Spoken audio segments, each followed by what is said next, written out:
What's up, YouTube? So today we're gonna be doing a blasters guide. This is like the full complete blasters guide. Gonna be a more longer video compared to my other ones.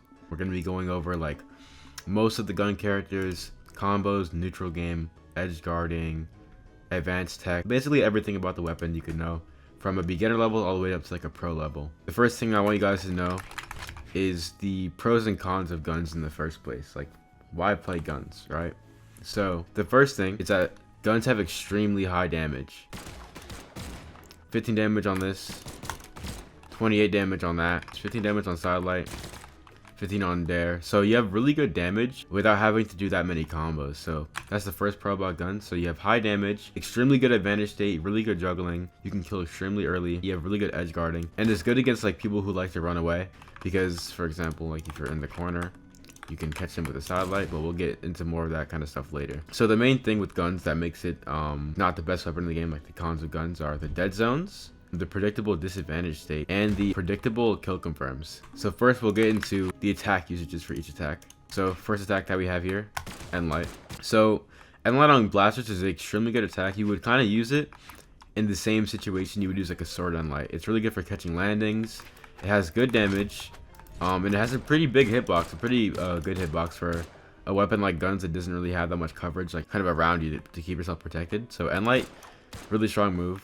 Sidelight is really good for tracking people and hard reading people in the corner. So like if the vector was in the corner here and like didn't want to jump, you could read that with that sidelight. So sidelight's really good to extend off a side air, like down the stair, but it's also really good just to read people in neutral that are kind of backing away from you. Like it's basically the same thing as end light, just it hits further away. So if you're trying to read someone like dashing away from you, you can read them with a sidelight instead of having to overshoot with the end light.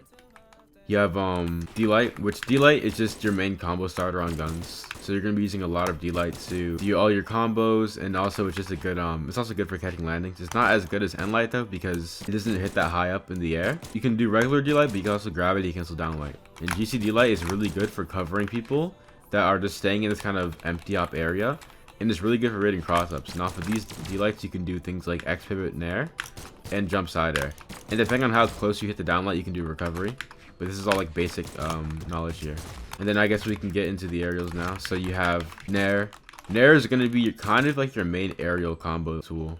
It's your main juggling tool also. It's an extremely strong move. We'll get more into like nair later because it's going to be a very important attack.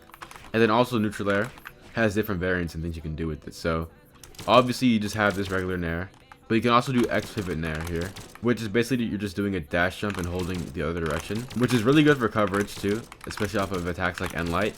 But another thing you can do is you can delay it. So if you delay the jump a little bit, you get a way higher nair. You have dare. Dare is used mainly to cover your dead zone. It's also another combo tool because you can do dare nair, dare GCD light, but we'll get into that also. So dare, just really good combo setup tool and covers in a really nice area for guns. And you have Sair. Sair also has a couple true combos you could do. We'll get into those later too. But Sair, really good for edge guarding, and it's really good for also reading people in the corner.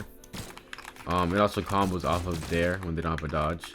Then you have recovery and ground pound. So ground pound actually does have some usages on the stage. Obviously you would just use it off stage to kill people. And then recovery. Recovery is just another kill option you can do. It combos off of D-light, but we'll also get into the combos in a second here. So for guns combos, you have things like D-light stair, D-light sidelight, D-light end light, D-light dash jump dare, and obviously you have your kill confirm D-light recovery. Guns also have a lot of combos off of down air, mainly used as kill confirm. So you have down air and a side air, and sometimes you can even hit it true depending on how you hit the dare and how they bounce off the ground. But if your opponent does not have a dodge and you somehow read it with the dare, you can go for a jump side air. And then also, at lower percentages, if you happen to catch your opponent's dodge with a down air, you can do things like gravity cancel D-light, confirmed. Those are like your main bread and butter combos. Depending on the character you're playing, you'll have certain unique combos. So on Cassidy, for example, you can do D-light and side stick true combo up until like almost orange. So I'm pretty sure I could do this twice in a row. Like that, yeah, see? Those two combos just got him to like deep orange. And D-light and the side sig is a combo that works on Vrax, Cassidy, Ada, and Isaiah. They all have D-light and the side sig. I think Ada might also have D-light in the D-sig. So those are very important to know. For all those characters that I just listed, they mainly only work up until orange, so around the same as Cassidy. And some of them only work when you hit a really close D-light like this. So it just depends on the character, and they can be more optimal when it comes to damage buildup because sometimes they'll do more damage than like the normal combos. And then we also have a advanced blasters combo here. So we have D-Light into down air, reverse nair is also true. And when you're doing this combo, you're doing a down light and the chase dodge up in down air. So we're doing a chase dodge there into reverse nair. And that hits true, confirmed combo. It's a very strong combo and sets up really nicely for some juggles. And I'll get into like how to juggle on guns in a little bit. So the next section is coverage. So I'm going to be going over things like what are dead zones, where are the dead zones on guns, how to cover them, and covering like certain movements, because the main thing with guns is that it's kind of hard to cover certain angles, because even though it might feel like you have small hitboxes, it's mainly the dead zone. So you have to be able to work with your dead zones. It's very hard to fight players that are like moving all over the place because you have to be very precise with like where you're aiming. So what are dead zones? So dead zones are areas that your weapon cannot cover unless you have to reposition yourself. So for example, if the vector is right here pressuring me, there's not really a way to like hit this angle without having to move myself. The only way to hit it is to go for a double jump down air, but that counts as repositioning because I have to double jump. So like I can't cover this while standing here. So the way that you cover that dead zone is by doing a jump fast fall in air. Jump fast fall in air is an extremely good option.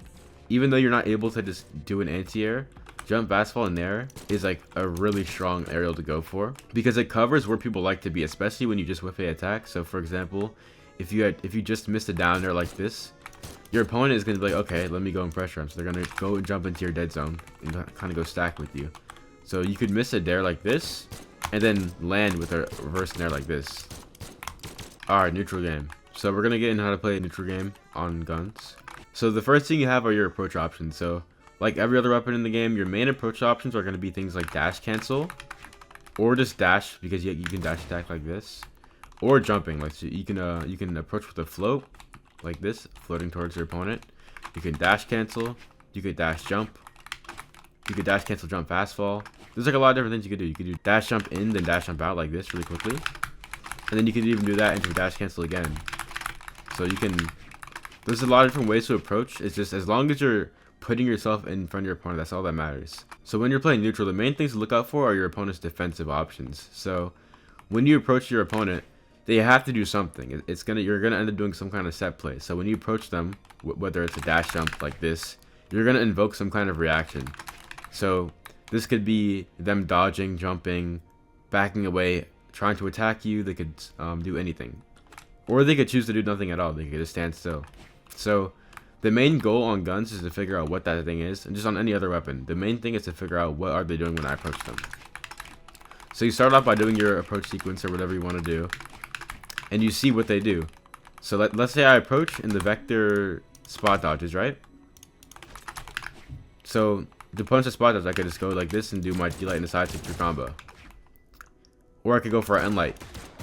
Or I can go for a side light, or I can go for a D-Light. I can go for whatever I want here. That's just how you punish spot dodges. Let's say they jump. Or let's say you approach them and they go into your dead zone. The way you would cover that is you do like a dash jump or some kind of approach, right? And then you just do a grounded nair. That's how you would cover like most like jump options. If you approach your opponent, you would just like a dash cancel jump fast fall nair. That's how you would punish most jumps, or especially jump in. If you find your opponent attacking when you approach them like this and then they hit you away with like, let's say bow side light like this when you approach them, you can just end light them. So you can just hit them before they hit you. The main thing with fighting players that are aggressive when you approach them is just to hit them before they can hit you, which would mean you can either do a weapon throw approach like this, or you can just walk up to them and end light them, or you can side light.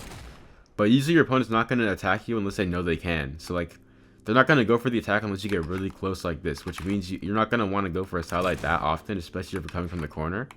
You're going to want to actually get close first and then end light them when you actually get close. You can also go for things like dash jump dare. You can D-Light them. D-Light is really strong to go for if you know they're going to attack, or just not dodge at all when you want to kill them. You can go for gravity cancel D-Light. You want to make sure like you can cover jump and dodge and attack at the same time. So like things like GC D-Light can cover multiple things at the same time. So like if I was in neutral and I knew that my opponent likes to either spot dodge when I approach them, or they like just kind of stay on the ground, or they might jump. I might go for a GC D-Light to cover all three at the same time. Another option that people will do when you approach them is cross up, which means they go behind you. So you approach them, and they jump behind you like this. And this is very common, especially when you're playing guns, because like with guns, it's very hard to fight people that are moving all over the place like this. So a lot of players will opt to do that when you approach them. Like they'll just kind of do things like this, kind of just like to mainly scare you, like, and put you in disadvantage state.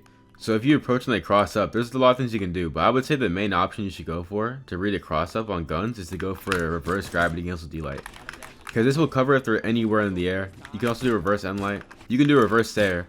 Reverse stare is really strong, especially if you're trying to kill them. Now it's time to get into the part where guns excel the most. Guns are the best in advantage state. So what I mean by advantage state is any time period where you have more stage control than your opponent, or you have them in like a disadvantageous position, whether it's like you have them in the air because you just hit them off stage, anything like that where they have to defend themselves. But before even getting into that yet, we have to figure out what the flowchart is to even get people into disadvantage state in the first place. So one of Gun's most popular flowcharts is off a down air. Java on the sword, Cody on the blasters. Oh, he's adding up this damage. That is an orange Java. So off a down air, you basically read if your opponent does a cross up or not. So most of the time when you hit someone with a gun down air, they either go left or right. And your main goal is just to kind of hover above them like this with a jump, and to read if they go left or right and cover with the side air. Sometimes you'll have an opponent that goes to the right, and you cover that with the side air like that, reverse side air. You can do another down air like this into a stare. So for the most part, you're basically just going to be hitting a down air and doing a side air to the left or to the right. So most of the time, you're going to end up in the situation where you hit a down air and hit a side air and go for this X pivot nair combo to read a jump. And after hitting this nair, you can hit so many more nairs after it. This is what makes Gun's advantage state so oppressive. It's because you're able to put them in these juggle situations off of a 50-50. So every time you hit a down air, you can either go for side or side light if they don't jump, or you can just go for these nair reads. And if you have them at a really high percentage, you're not going to be able to go for side light off of it. But you can just kind of keep going really far with the nair, or you can just take the stage control and just keep staring them. It's one of the easiest flowcharts to really activate and tap into, and can even lead into like zero death combos if you hit the nairs over and over into a recovery. But the main point is that you're able to react really easily. And as you start to fight better players and start to fight like more top players, you'll find that off a down air, a lot of pros decide to like not really interact at all. You hit a down air, and instead of like going away or going in, the pro player or like the top player will just kind of go stacked the entire time. They'll kind of just like stay kind of like stacked in this area. Jumping off that down air so that we can get the side air even higher up. Just knew Stingray was trying to jump at him. Oh, but Stingray with the down airs again. You'll find that better players off a gun down air like to do things like just kind of spot dodging or dodging downwards. Dodging down is extremely good off a gun down air because it leads them to be in like a reactable position, and it kind of excludes them out of the 50-50 combo. So like this, they dodge down, so like you're not going to be able to hit that side that you were like used to hitting. But then to read that, when you're fighting better players, you can just go for another dare. And you can just keep daring them like this because they're just going to keep staying under you, because most top players will just stay under you because they just don't want to get hit by that 50-50. And the next most common flowchart is off a gun side air. So when you hit the side air, it's almost the same thing as when you hit a down air, except you're just skipping the part when you hit the dare. So off of like a raw gun side air, it's the same thing. You can hit a gun stare and kind of just walk towards them. And as soon as they do anything, you just react to it. Like that. So off of the raw side air, you can just kind of walk up to them until you see something happen. And then hit that down air. But the great thing about guns when you hit them with the side air is that if they don't do anything, like if they kind of stay to the corner and you know they're going to stay at that kind of corner area, there's like a lot of options you can do. So this is when you can kind of just like take advantage of the advantage state that you were given and kind of just like poke them in the corner. You can walk up and end like them, and this is where you get into that mix up of kind of edge guarding. So when you're in this position where you have your opponent on the corner, the only thing you're reading is, are they going to go high or low? Are they going to jump? Are they going to stay on the ground? There's like a lot of ways to tell which one they're going to do. So if you're fighting a top player or someone who's like really confident in themselves, they're most likely not going to jump, because people that don't want to show fear are not going to jump up in the air. Showing fear is like a common habit that like a lot of like lower level players do. So if you're fighting someone who's like underranked, like low diamond maybe, they might jump this. Like they might go in the corner and start jumping if they're scared. But a top player will kind of just like hold his ground and stay here, which means you could take advantage of that and just walk up and side light, or you could even walk up and end light. But if you're really not sure, you could even go for a GCD light. But this could be reactable though, because D-light is a very common option. Another way to tell if they're going to go high or low is if they don't have a dodge or not. So if you approach your opponent like this with like a dash cancel when they're in the corner, and they do like, let's say a jump spot dodge, they're most likely going to jump up super high because in this game, you only have 2 defensive options. You have dodge and jump. If they don't have dodge, they're going to jump. And if they don't have jumps, they're probably going to dodge. If they do this and they get scared and you're not able to punish it in time, then they're probably just going to start jumping. But then, like I said before, if you're fighting like a really, really top player, they might also just kind of like stick like glue to the ground to make sure they don't get red for that jump. Which means you could basically just like walk up and side stick them at that point. Or just do whatever you want. The next flowchart is off of neutral air. So if you happen to hit something like a gun nair, you can basically keep doing these nairs until you react to them going to the side of you. So the main thing to look out for is people that go to the side. So very common reads off of these nairs are going for things like GC side light. This also works for Sair too, so you can do things like nair, then they go out, then you could do a Sair. So you can do things like that nair and GC side light. Most likely if you're hitting a nair, they don't have a dodge because like let's say you probably did it off of some kind of dare or some kind of Sair combo, like the Sair into nair.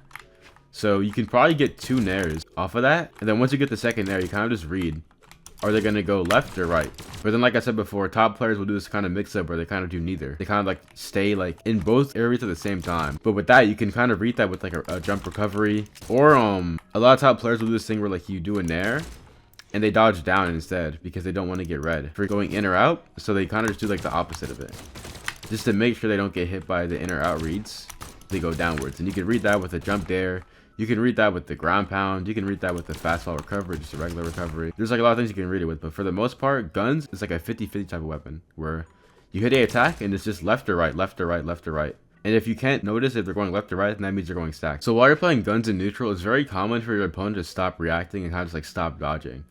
So it's important to kind of check your opponents to make sure like they're not getting too confident in the matchup by just like hitting them with things like side light. So like you're a neutral and you're kind of just moving back and forth like this, and your opponent just is not dodging anymore. It's good to just start hitting them with raw side lights just to make sure like they are staying reactive, because a common thing to do against gun players is just to not dodge. Like let's say you hit an end light and you're looking for a dodge read, you're looking for some kind of dodge and they just don't dodge and they go for like a wake up instead. Things like that happen a lot when you're playing guns and you're so focused on like where is he dodging that when he doesn't dodge you get confused and like you don't know what's happening. So it's very good to make sure you keep track of if your opponent is even dodging or not. A lot of the time, your opponent won't even dodge off of attacks like side light. You hit a side light and they won't even really move, which means you get like a free side light Sair, which does like 30 damage. And for comparison, side light nair on axe also does like around 30 damage. So you're basically getting like almost like an axe true combo, if not more, just for reading people like not dodging on guns without really having to do much. For the last section of the video, we're going to go over killing. One of Blaster's biggest flaws is how predictable the kill confirms are. So for example, if you want to confirm someone's stock on guns, your main option is only just delight recovery, which means your opponents are just going to be watching out for delight, and delight itself is already kind of hard to hit, especially just like hitting it on the ground, which means you're not really going to be able to confirm kills that well unless you're able to read them with delight every single time. So I'm going to give you guys some alternatives to delight recovery. The first option is just grounded recovery. Grounded recovery is an extremely strong option, and it's pretty unpredictable. Like a lot of players will not think you're going to go for it. It's really good, especially when you're like when you have them in the air and you're struggling them. It's really good to just kind of empty hop and just wait for the grounded recovery to come to you.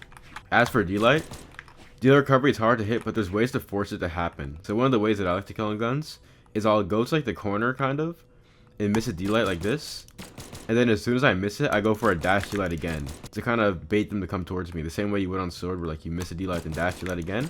I'll miss a delight to kind of make the Mordex think, okay, like he just missed the attack, I can maybe close in on him to confirm the stock, because maybe it's like a last stock red situation where we're both at last stock red, so he's gonna get closer to me thinking that he can like at least do some kind of punish, but then I'm gonna just dash at him again.